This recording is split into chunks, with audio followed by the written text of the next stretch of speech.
우리 찬송가 369장입니다. 369장. 죄짐 맡은 우리 구주 어찌 좋은 친구인지 걱정 근심 무거운 짐 우리 주께 맡기세. 369장 찬송입니다. 죄짐 맡은 우리 구주 어찌 좋은 친구인지 걱정 근심 무거운 짐 우리 주께 맡기세. 주께 고함 없는 고로 복을 받지 못하네. 사람들이 어찌하여 아랠 줄을 모를까. 시험 걱정 모든 괴로움 없는 사람 누군가. 부질없이 낙심 말고 의도드려 아뢰세. 이런 진실하신 친구 찾아볼 수 있을까. 우리 약함 아시오니 어찌 아니하랄까. 근심 걱정 무거운 짐 아니 진자 누군가. 피난처는 우리 예수 주께 기도드리세. 세상 친구 멸시하고 너를 조롱하여도 예수 품에 안기어서 참된 위로 받겠네.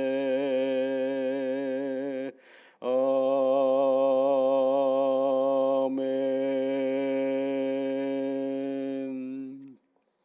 하나님 아버지, 간밤에 잠을 주시고 저희들을 깨워 새날을 맞이하게 하여 주시니 감사를 드립니다. 잠을 자는 것과 깨어나는 것은 하나님이 우리에게 허락하신 귀한 생명의 연장이 오니 그 또한 감사하고, 또한 하나님의 은혜 안에서 오늘도 복된 새 하루가 진행되도록 기도하며 이 하루를 시작하는 주의 자녀들입니다. 한 사람 한 사람 모두에게 복을 내려주시고 하나님의 이름을 부르며 간구하오니 능력으로 이끌어 주시옵소서. 이른 아침에 하나님 앞에 간구하옵는 것은 믿음의 가정들을 주 성령께서 온전히 지켜 인도하여 주시서 평안하고 감사하며 늘 일상의 주님의 은혜 가운데 신비가 계속 진행되어지게 이끌어 주옵소서. 그저 그렇게 반복되어지는 일상인 듯하지만 하나님이 이끄시지 아니하면 이 또한 우리가 감당할 수 없는 일이오니 주 성령께서 가정마다 행하여지는 모든 일들 속에 하늘의 은혜와 능력으로 채우시고 이끌어 주시옵소서. 급하게 하나님 앞에 기도하는 제목들마다 하나님 온전히 들으시사 합력하여 선을 이루시는 하나님의 능력이 믿음의 가정 위에 늘 충만케 하여 주옵소서. 오늘도 주님 안에서 웃음이 많은 복된 가정이 되도록 늘 지켜 인도하여 주옵소서. 예수님 이름으로 기도드립니다. 아멘. 하나님의 말씀은 신약성경 마태복음 11장 1절부터 19절까지 말씀입니다. 마태복음 11장 1절부터 19절까지 우리 함께 같이 읽겠습니다. 예수께서 12제자에게 명하시기를 마치시고 이에 그들의 여러 동네에서 가르치시며 전도하시려고 거기를 떠나 가시니라.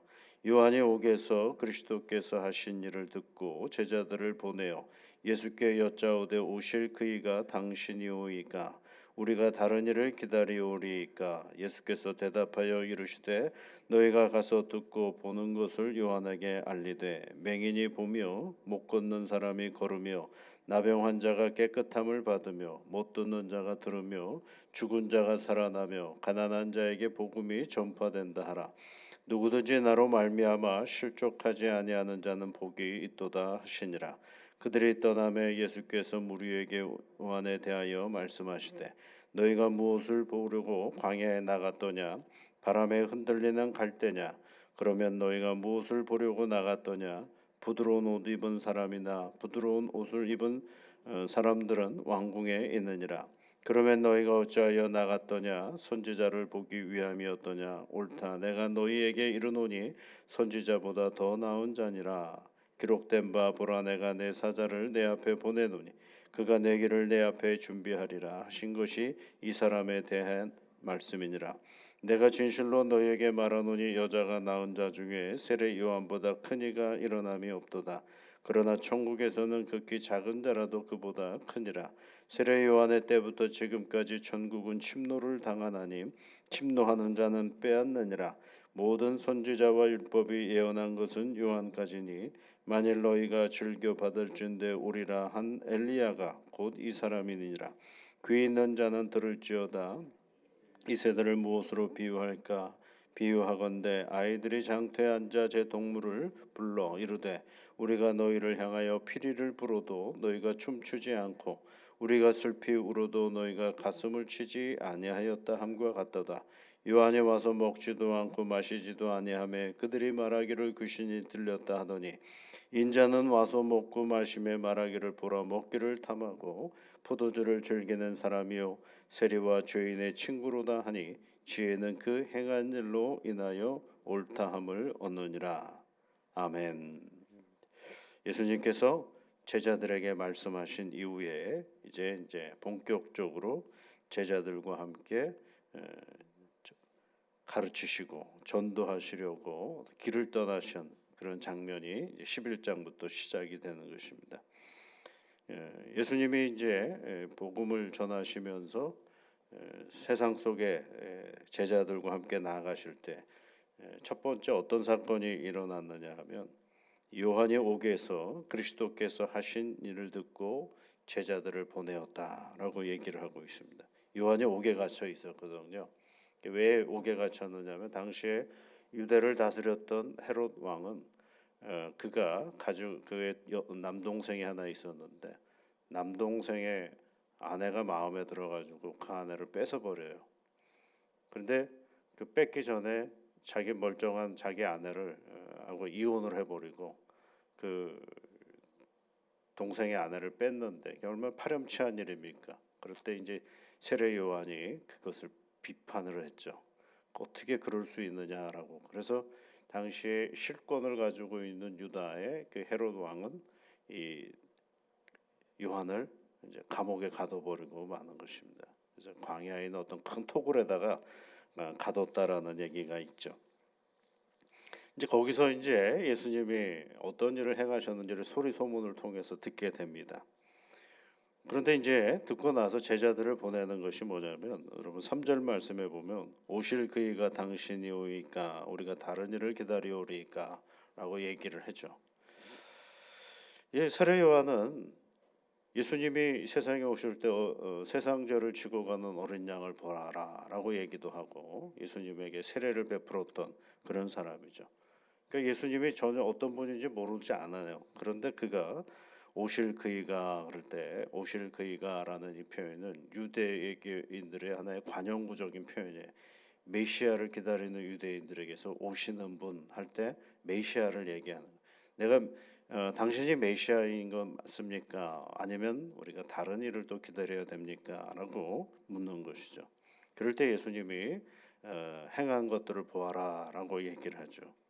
그러면서 하시는 말씀이 나로 실족하지 아니하는 자는 복이 있다. 그런 말씀을 6절에서 하는 장면이 있습니다. 그리고 나서 이제 세례 요한을 7절부터 쭉 보면 칭찬하는 장면이 있죠. 칭찬하는 쭉 칭찬을 합니다. 세례 요한 같은 사람이 없다라고 칭찬을 하죠.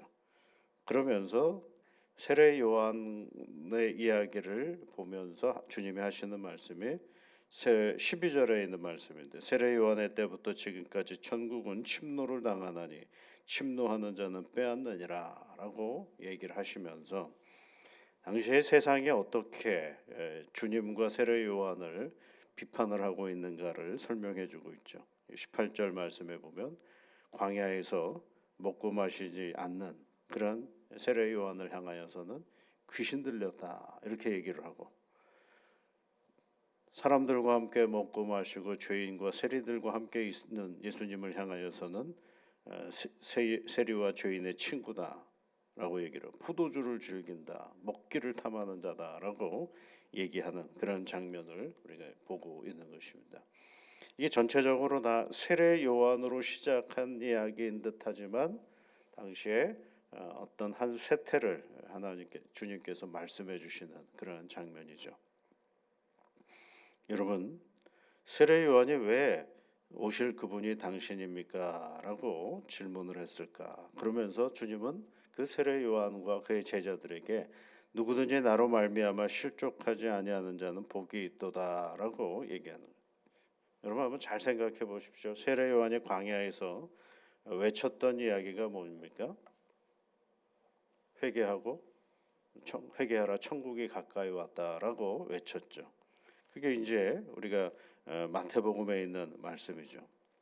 마태복음 3장 2절의 말씀에 요한의 광야에서 회개하라 천국이 가까이 왔다라고 얘기를 하죠.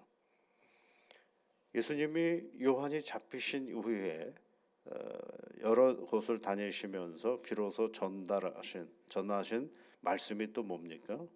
마태복음 4장에 가보 4장 17절의 말씀에 보면 예수님은 요한이 잡히신 후에 또 요한이 했던 말과 똑같은 말씀을 하셔요. 회개하라 천국이 가까이 왔느니라 하죠. 그러니까 요한도 회개하라 천국이 가까이 왔느니라 얘기하고 예수님도 회개해라 천국이 가까이 왔느니라라고 이야기를 합니다. 그리고 나서 그 내용을 보면은요. 회개하라 천국이 가까이 왔느니라라고 선포했던 세례 요한은 광야에서 사람들에게 뭐라고 얘기를 하느냐? 광야에 있던 그가 뭐라고 얘기를 하느냐면 독사의 자식들아라고 얘기를 하죠. 독사의 자식들아 그런 말씀으로 얘기하시는 장면이 있습니다. 누가 너희를 가르쳐 임박한 진노를 피하게 하리랴. 그러니까 회개하라 천국이 가까이 왔느니라 하고 선언했던 요한 사도는 심판을 얘기를 했거든요. 그런데 예수님은 회개하라 천국이 가까이 왔느니라라고 말씀하시고 어디로 갔느냐 하면 몸이 아픈 사람에게 찾아가시고 죄인이라고 하는 세리에게 찾아가시고 그들과 함께 먹고 나누시면서 가는 그런 장면을 우리가 알게 되는 거죠. 그러니까 요한이 기대했던 건 뭐냐면 심판이 와야 되는데 심판이 안 오는 거죠. 독사의 자식들아 이러면서 너희들이 하나님 앞에 빨리 돌아오지 않으면 이 땅을 심판을 온다라고 선언을 했거든요. 그런데 예수님에게서 들려오는 소식들은 뭐냐면 예수님은 자꾸 사람들에게 찾아가셔서 이렇게 저렇게 그들을 위로하고 격려하시고 칭찬해 주시고 하는 그 장면을 보게 되는 것이죠. 그러니까 세례 요한은 내가 잘못한 거 아닌가? 저분이 메시아가 아닐 수도 있지 않은가라는 생각을 하게 된 거죠.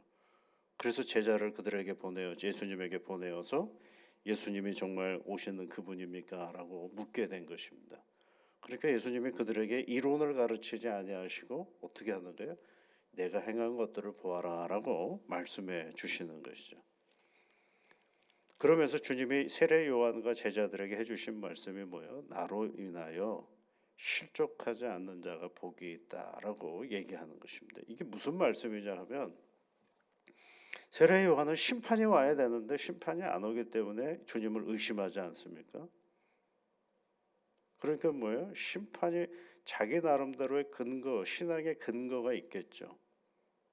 그런데 그렇게 되지 않았다 그래서 주님을 의심하는 것은 그건 뭐예요, 여러분? 신앙이 아닙니다. 잘 생각을 하셔야 돼요.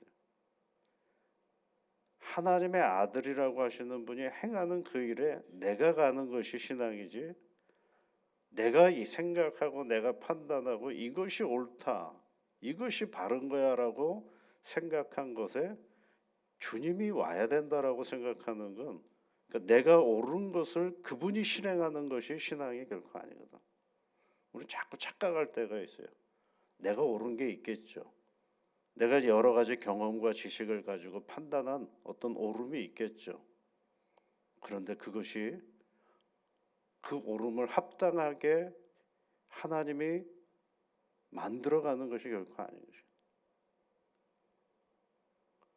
그것이 바로 우리가 놓치지 말아야 될 거죠. 그래서 예수님이 늘 말씀하시는 것이 뭐예요? 나로 말미암아 실족하지 아니하는 자는 복이 있다. 우리가 예수를 기대하면서 예수에게 실족하는 이유는 뭐냐면 내 기대에 그분이 부응하지 못하기 때문에 실족할 때가 많거든요. 그게 아니고 반대로 가야죠.